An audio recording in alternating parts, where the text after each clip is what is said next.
ये इस पद में काव्यांश 1 जो है, पहला जो काव्यांश है, इसमें मीरा क्या कहना चाहती हैं? हरि आप हरो जनरी भीर। जिस बच्चे को भी जो आ रहा है समझ में बताएं। यहाँ चुपचाप सिर्फ मधुरम के हिस्से नहीं छोड़ देना है। जिनको जो भी समझ में आ रहा है इस काव्यांश का बताइए, क्या इसका अर्थ होगा, इसकी व्याख्या करते हुए बताइए। हरि आप हरो जनरी भीर, द्रौपदी री लाज राखी आप बढ़ायो चीर। भगत कारण रूप नरहरि, धर्यो आप शरीर। बूढ़ तो गजराज राख्यो काटी कुंजर पीर। दासी मीरा लाल गिरधर हरो महारी भीर। चलिए इसके बारे में जो भी आपको समझ में आता है बताइए। बताइए जल्दी। 31 तारीख को पीटी मीट है, उसमें पीटी मीट के दिन तो मैं पेरेंट्स से बैठ कर बात करूंगी ही। 10 आई के पेरेंट्स स्टूडेंट्स खासकर इस बात को ध्यान देंगे। चलो जल्दी से बोलो, काव्यांश 1 का इसका क्या समझ में आ रहा है? या अभी मैं तुरंत निकालना शुरू कर रही हूँ, क्लास से आउट कर दे रही हूँ। कल मैंने कहा भी था कि मैं आउट कर दूंगी। चलो अभी मैं जिनसे पूछ रही हूँ वो जवाब दे। Awanish 10J role 33। अवनीश इसके बारे में बताओ। हाँ बताओ। चलो बताओ, नहीं तो फिर मैं यहाँ से रिमूव कर दूंगी, फिर आराम करना घर में। किताब खोल कर बैठो ना सामने। काव्यांश 1 क्वेश्चन मैं रिपीट नहीं कर रही हूँ, किताब खोल कर सामने बैठो। हाँ अभी सब छोड़ रहे हैं, विवेक कुमार लेफ्ट, सब लोग छोड़ रहे हैं, धीरे धीरे छोड़े।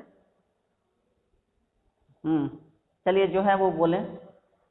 चलो बोलो अवनीश। पहला काव्यांश है। हाँ क्या हुआ? हेलो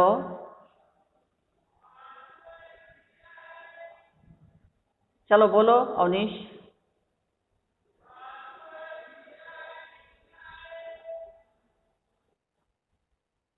हाँ हाँ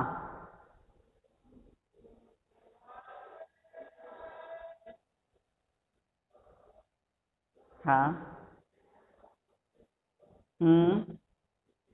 हाँ पहले हरि आप जनो हरो जनरी भीर, इसमें क्या कह रही हैं? पहली पंक्ति में हरि आप जनो हरो जनरी भीर,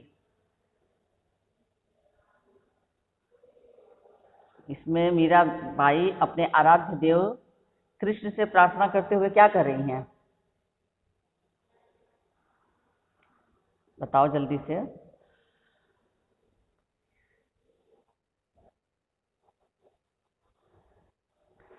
तो इसके पूरा बोलो ना अर्थ इसका। वो कृष्ण तो हाँ हाँ हाँ हाँ।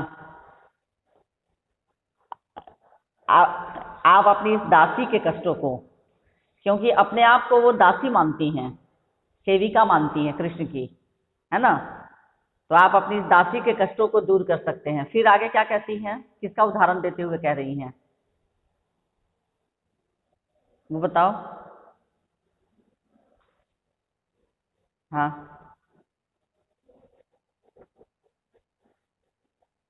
हाँ हाँ। हम्म सब कुछ लिखवा चुके हैं, सब कुछ बता चुके हैं, उसके बाद तुम लोग को इतना दिक्कत हो रहा है बताने में? हाँ चलो मधुरम तुम बोलो। मधुरम हेलो। हाँ बोलो। कोई तैयारी करके बच्चे नहीं आ रहे हैं। चलो बोलो, तुम्हारी तैयारी रहती है, तुम ही बोलो। हम्म हम्म हम्म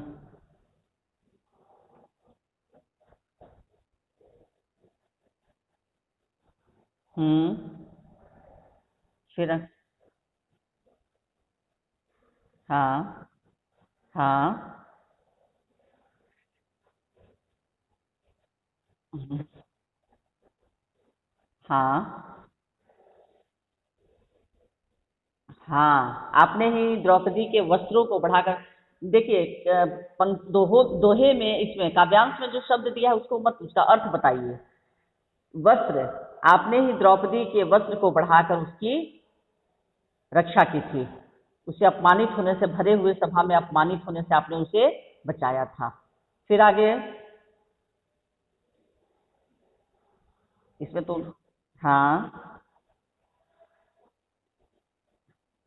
हाँ धारण किया था। हाँ फिर हाँ हाँ वेरी गुड। हाँ तो फिर हाँ बोलो। हाँ हाँ और मतलब कृष्ण की महानता का, उनके भक्त वत्सलता, यहाँ क्या पता चल रहा है कि कृष्ण भक्त वत्सल हैं। तो कृष्ण की भक्त वत्सलता का वर्णन करते हुए मीरा कह रही हैं कृष्ण को कि हे कृष्ण, आप जो है हरो जनरी भीर, इस संसार में जितने लोग हैं, जितने जन हैं, जितने आपके भक्त हैं, आप सबके कष्टों को किसी न किसी रूप में, उनके कष्टों को दूर करते हैं, आप उनको कष्ट मुक्त करते हैं। अब उदाहरण देते हुए वो कह रही हैं कि जिस तरह से द्रौपदी री लाज राखी आप बढ़ायो चीर, दुशासन जब, दुर्योधन है ना, या दुशासन जब भरी सभा में द्रौपदी के चीर, उनके वस्त्र को खींचने लगा, उसे अपमानित करने के लिए, उस समय आपने अपनी भक्त द्रौपदी की रक्षा करने के लिए उसके वस्त्रों को इतना अधिक बड़ा कर दिया कि दुशासन खींचते खींचते थक गया, लेकिन वह उसे निर्वस्त्र नहीं कर पाया द्रौपदी को। फिर एक दूसरे भक्त की भी आपने रक्षा की। कौन था वो? प्रहलाद, जो पूरी तरह से आपका भक्त था, आपने भी उसकी रक्षा की। ठीक है, और किस तरह से उसकी रक्षा की आपने? प्रहलाद की रक्षा आपने कैसे की? कौन सा रूप धारण करके? नरसिंह का रूप धारण करके। हाँ, नरसिंह का रूप धारण करके आपने भक्त प्रहलाद की रक्षा की। उसके बाद एक हाथी, जो वो गजराज जो था वो भी आपका भक्त था, और जब वो पानी पीने गया तो अ, मगरमच्छ ने ने उसका शिकार करना चाहा। उस समय आपने उसकी रक्षा की, मगरमच्छ के मुंह से बचाकर उसकी जीवन रक्षा की। और इस तरह से आप अपने भक्तों को कष्ट में जब देखते हैं तो आप उनकी रक्षा हेतु तुरंत किसी न किसी रूप में प्रस्तुत हो जाते हैं। तो इस तरह से आपकी ये दासी मीरा जो है वो प्रार्थना कर रही है कि हे गिरधर, आप भी मेरे कष्टों को दूर करें और इस तरह से मुझे सांसारिक बंधनों से छुटकारा दिला दीजिए।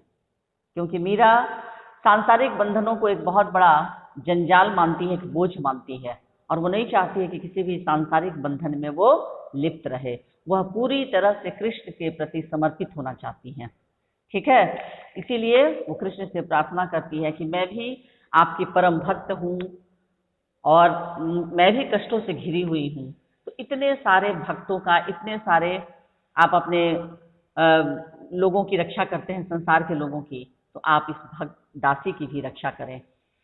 यहाँ दास्य भाव देखिए, भगवान या किसी के सामने यदि हम कुछ किसी चीज की याचना करते हैं तो दास बनकर, सेवक बनकर, न कि मालिक बनकर।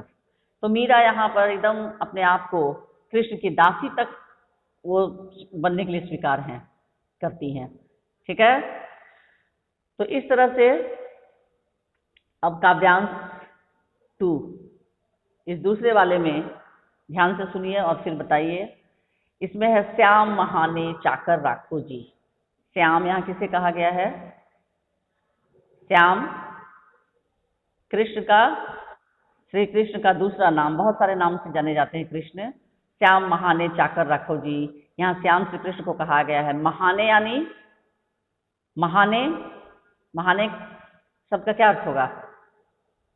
आधा म ह कर हा, मुझे।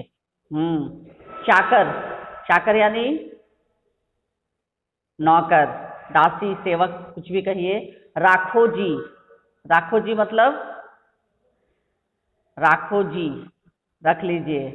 हाँ। रहस्यू, रहस्यू मतलब रहूंगी। बाग लगास्यू, बाग लगास्यू, इसका क्या अर्थ होगा? क्या चीज लगाऊंगी? बाग लगाऊंगी। नित्य, नित्य प्रतिदिन, प्रतिदिन। दर्शन, दर्शन, दर्शन। पास्यू, पास्यू पाऊंगी। हाँ। बिंद्रावनरी, बिंद्रावनरी मतलब की, वृंदावन की। कुंज, कुंज यानी बाग। लीला, लीला विभिन्न कार्य, तरह तरह के कार्य, अलग अलग कार्य। गास्यू, गास्यू गाऊंगी। ये सारे राजस्थानी शब्दों का प्रयोग हुआ है यहाँ, ठीक है। चाकरी, चाकरी नौकरी। सुमरण, चाकर मतलब नौकर होता है, चाकरी मतलब नौकरी। सुमरण, सुमरण स्मरण। खर्ची, हाँ खर्ची, जेब खर्च। हाँ। भाव भक्ति, भाव भक्ति, भावों से भरी भक्ति। जागीरी, जागीरी संपत्ति या फिर साम्राज्य। सरसी, सरसी पूर्ण होगी। चलिए, जब तक शब्दार्थ आपको नहीं पता होगा आप काव्यांश का अर्थ नहीं बता पाएंगे। अब यहाँ दूसरे काव्यांश में मीरा कह रही हैं, श्याम महाने चाकर राखो जी, गिरधारी लाला महाने चाकर राखो जी।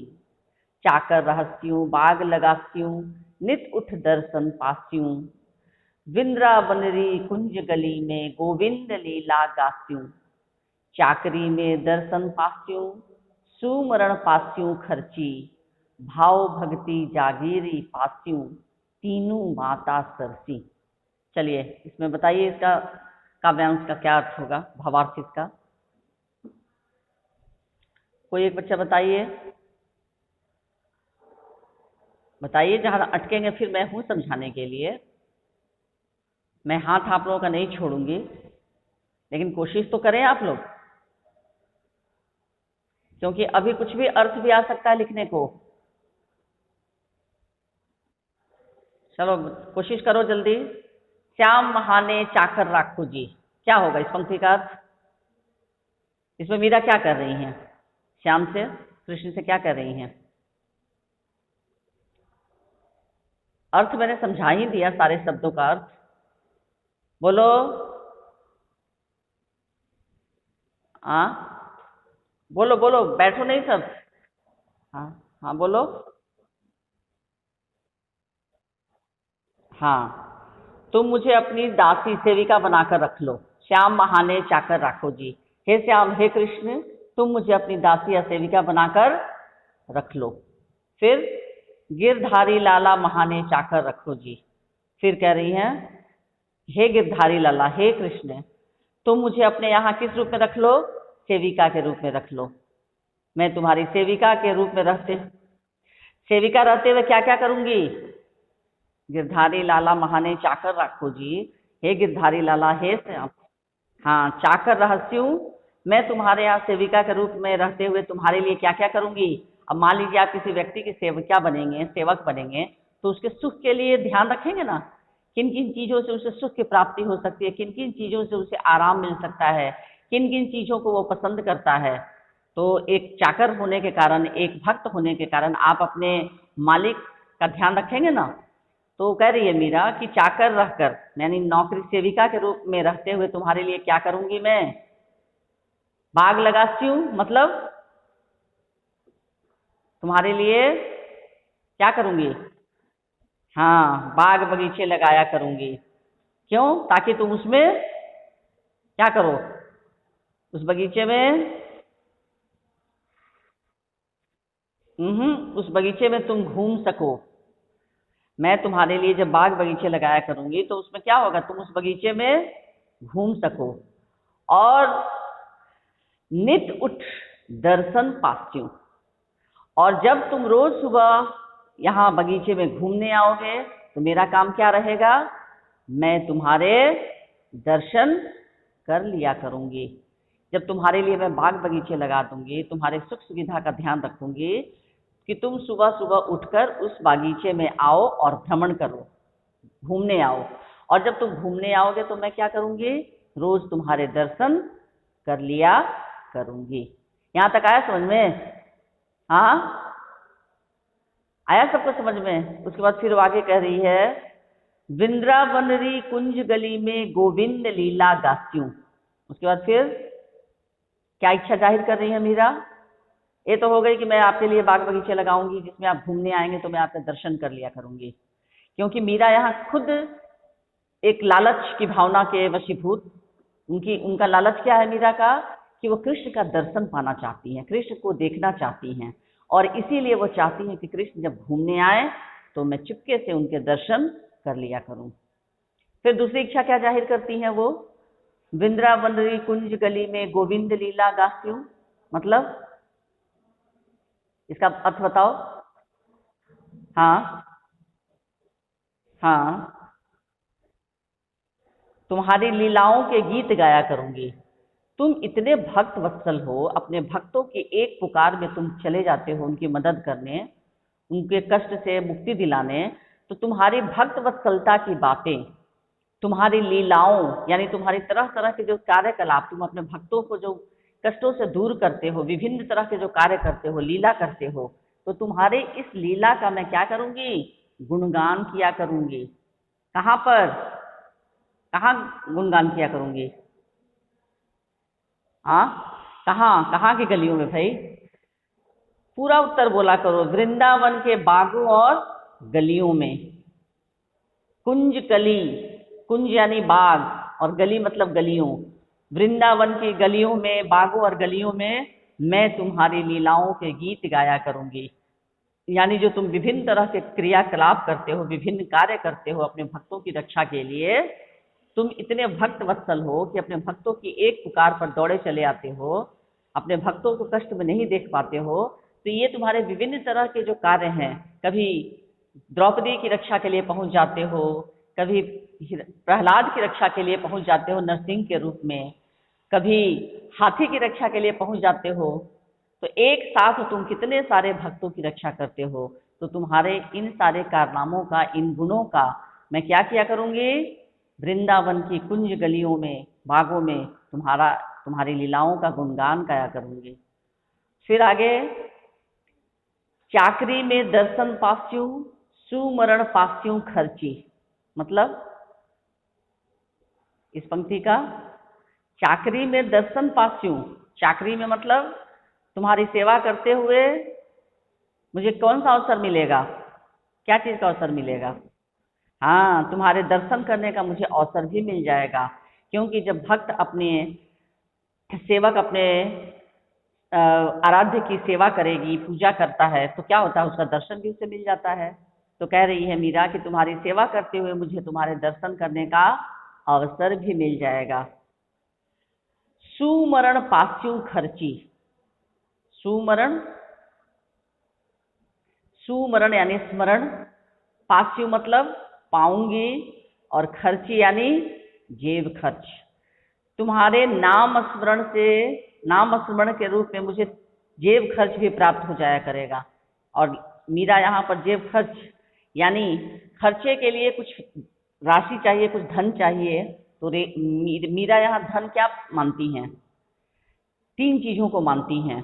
मुझे तुम्हारे दर्शन, स्मरण और भक्ति, ये तीन चीजों को मीरा कहती हैं कि ये तीनों चीजें मुझे तुम्हारे पास रहने से मिल जाएंगे। तुम्हारे दर्शन, तुम्हारा स्मरण और तुम्हारी भक्ति, ये तीन जो जागीर हैं, ये जो संपत्ति हैं, ये मुझे आसानी से मिल जाएंगी और जिससे मेरा पूरा जीवन सफल हो जाएगा। भाव भक्ति जागीरी पास्यू, जागीरी मतलब जागीर, संपत्ति, पास्यु मतलब पाऊंगी, और इन तीनों चीजों की प्राप्ति से मेरा तीनों बाता सरसी, मेरा जीवन जो है वो पूर्ण हो जाएगा। सरसी का मतलब पूर्ण होना, सफल होना। आई बात समझ में? हाँ, हेलो, सबको समझ में आ रहा है? तो मीरा कह रही है कि मैं तुम्हारे पास रहना चाहती हूँ, किसी और रूप में नहीं, सेविका बनकर ही रहना चाहती हूँ, और तुम्हारे लिए बाग बगीचे लगाया करूँगी जिसमें तुम घूमोगे, और तुम जब टहलोगे घूमोगे उसमें बाग बगीचों में, तो मैं तुम्हारा रोज दर्शन कर लिया करूँगी। क्योंकि ऐसे तो तुम मुझे दर्शन देने आओगे नहीं, लेकिन जब तुम मेरे द्वारा लगाए हुए बाग बगीचे में टहलोगे सुबह सुबह, तो उस समय मैं तुम्हारे दर्शन कर लूँगी। फिर वृंदावन की गलियों में, बागों में और गलियों में तुम्हारे लीलाओं के गीत गाया करूँगी, यानी तुम्हारी जय जयकार किया करूँगी, तुम्हारी भक्त वत्सलता के गाने गाया करूँगी। उसके बाद तुम्हारी सेवा करते हुए मुझे तुम्हारे दर्शन करने का अवसर भी मिल जाएगा, और इस तरह से तुम्हारे नाम स्मरण के रूप में मुझे जेब खर्च भी प्राप्त हो जाया करेगा। इस प्रकार तुम्हारे नाम, दर्शन, स्मरण और भक्ति, ये तीन जो जागीर हैं, ये मुझे आसानी से मिल जाएंगी, और इससे मेरा जीवन सफल हो जाएगा। आया समझ में सबको? हाँ, हेलो, बताओ, हेलो, बोलो, क्या हुआ, सब चुप क्यों हो गए हो? समझ में आया सबको? मधुरम,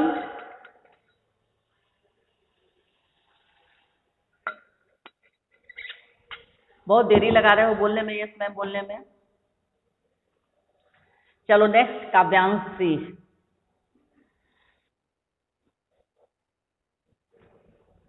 चलो काव्यांशी। मोर मुगट पीतांबर सोहें, गल वैजंती माला। ध्यान से सुनो, मोर मुगट पीतांबर सोहें, गल वैजंती माला। वृंदावन में धेनु चरावे, मोहन मुरली वाला। ऊंचा ऊंचा महल बनाऊं, बीच बीच राखूं बारी। सांवरियारा दर्शन पास्यूं, पहर कुसुम्बी साड़ी। आधी रात प्रभु दर्शन, दिज्यो जमुना जीरे तीरा। मीरा रा प्रभु गिरधर नागर, हेवड़ो घड़ो अंधेरा। इसमें है मोर मुगट। मोर मुगट यानी, बताइए, मोर मुगट शब्द का क्या अर्थ होगा?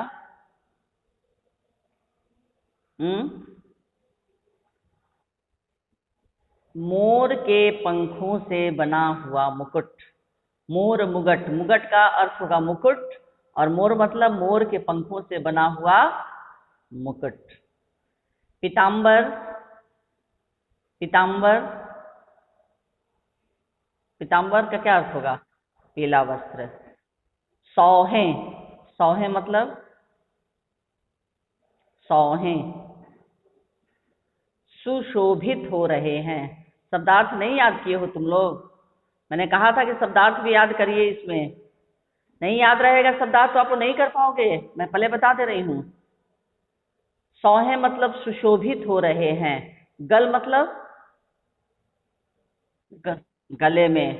वैजंती माला, वैजंती माला यानी वन में उगने वाला एक प्रकार के फूलों की माला। वैजंती एक फूल होता है, उसकी माला। धेनु, धेनु मतलब गाय। बनाओ, बनाओ। बीच बीच, बहर्षिकार है, बीच बीच।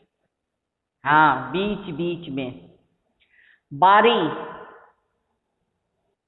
फुलवारी यानी फूलों की छोटी सी क्यारी, उसको जिसको उपवन कहिए या फुलवारी कहिए। सांवरिया, सांवरिया श्री कृष्ण, हाँ, जिन्हें सांवले रंग के कारण उनको सांवरिया भी कहा जाता है। रा, सांवरिया रा का। उसके बाद पहर, पहर, पहर पहनकर। कुसुम्बी, कुसुम्बी यानी लाल रंग वाली। दिज्यो, दिज्यो, द दीर्घ कर दे दिया। तीरा, तीरा किनारे। नागर, नागर चतुर, गुड। हीवड़ो, हीवड़ो हृदय में, हाँ। घणो, घणो बहुत। अधीरा, हाँ, बेचैनी या व्याकुलता, गुड। चलिए, शब्दार्थ से अगर पता रहेगा तो आप लोग लिख सकते हैं, आसानी से बता सकते हैं। इसमें मीराबाई क्या कहना चाहती हैं? चलो आकाश, अब तुम बोलो। मोर मुगट पीताम्बर सोहै, गल वैजंती माला, वृंदावन में धेनु चरावे, मोहन मुरली वाला। भले इन्हीं दोनों का बताओ, दो पंक्तियों का। इसमें कृष्ण का क्या वर्णन हो रहा है? इसमें मीराबाई कृष्ण, हाँ, गुड। हाँ, हाँ, उनके रूप सौंदर्य पर बहुत मोहित हैं। यानी कृष्ण का कोई खास जो रूप है जो मीरा को बहुत आकर्षित करता है, और वो कौन सा रूप है जो मीरा को बहुत आकर्षित करता है? उसी का वर्णन उन्होंने किया है। हाँ, हाँ, हाँ, हाँ, और फिर, हाँ, हाँ, उनके गले में यानी वैजंती की माला, गल वैजंती माला, मोर मुकुट, मोर के पंखों का बना हुआ मुकुट, और पीताम्बर सोहे, पीला वस्त्र सोहे यानी शोभायमान हो रहा है, शोभित हो रहा है। यानी इस पहली दो पंक्तियों में मीराबाई कृष्ण के रूप सौंदर्य का वर्णन करते हुए कह रही हैं, ठीक है, कि और कृष्ण का यही रूप मीरा को बहुत ज्यादा पसंद है, आकर्षित करता है।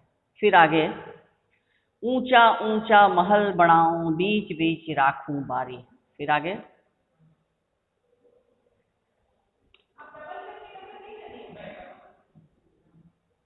फिर आगे बताओ। हाँ, हाँ, बोलो। मन को, हाँ,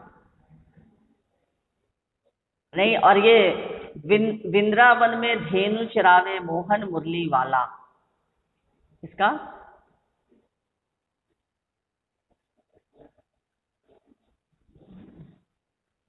हाँ, उसके बाद वृंदावन में ऊंचा ऊंचा महल बनाओ। हाँ, फिर मीरा क्या चाहती हैं?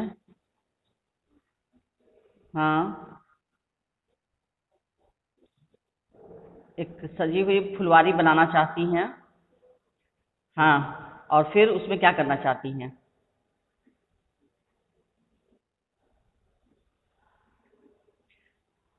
सावरियारा दर्शन पाचू, हाँ, लाल रंग की साड़ी पहनकर, हाँ, सांवले श्री कृष्ण के दर्शन करना चाहती है। कहाँ पर? उसी महल के बीचों बीच जो सुंदर फूलों से, नहीं, यहाँ पर वो आधी रात को चाहती हैं कि आकर कृष्ण उन्हें दर्शन दे, लेकिन ये पहले इच्छा जो जाहिर कर रही हैं कि वृंदावन में मेरे कृष्ण का बहुत ऊंचा महल है, बहुत विशाल महल है, और मैं इस महल के बीचों बीच सुंदर फूलों से सजी हुई एक फुलवारी बनवाना चाहती हूँ, और उसके बाद मैं लाल रंग की साड़ी पहनकर अपने कृष्ण के दर्शन करूंगी। फिर अंत में वो कह रही हैं, आधी रात प्रभु दर्शन दीजियो, जमुना जीरे तीरा। और तब अंत में वो क्या निवेदन करती हैं मीरा श्री कृष्ण से? बोलो, अंत में क्या मीरा निवेदन? हाँ,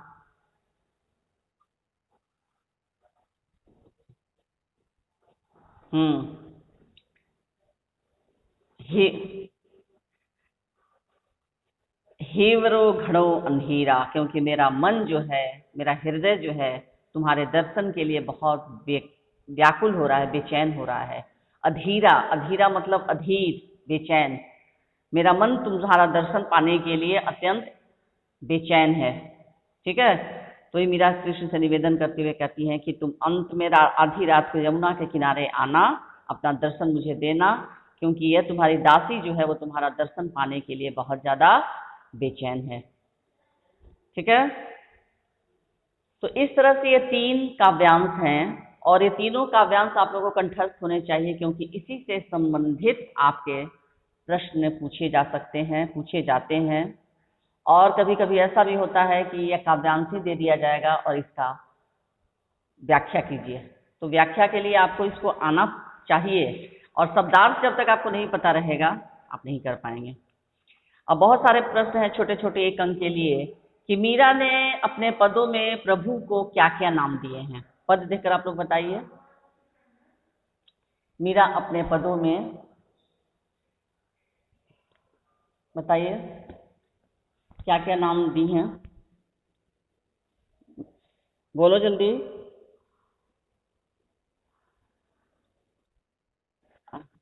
हाँ, किन किन नामों से? हम्म हम्म हम्म हाँ, इत्यादि नामों से हाँ किया है। इतने सारे नाम हैं और ये सब पदों में दिए हुए हैं। अच्छा, दूसरे पद में कृष्ण के दर्शन हेतु मीरा की वेशभूषा किस प्रकार की है? दूसरे पद में। हाँ हाँ, कुसुम्बी साड़ी धारण की है, और इससे उनका कौन सा रूप सामने आता है? वैरागी। उसके बाद बताइए, मीराबाई द्वारा भाव भक्ति को जागीर कहे जाने का क्या कारण है? भाव भक्ति को जागीर कह रही हैं मीरा।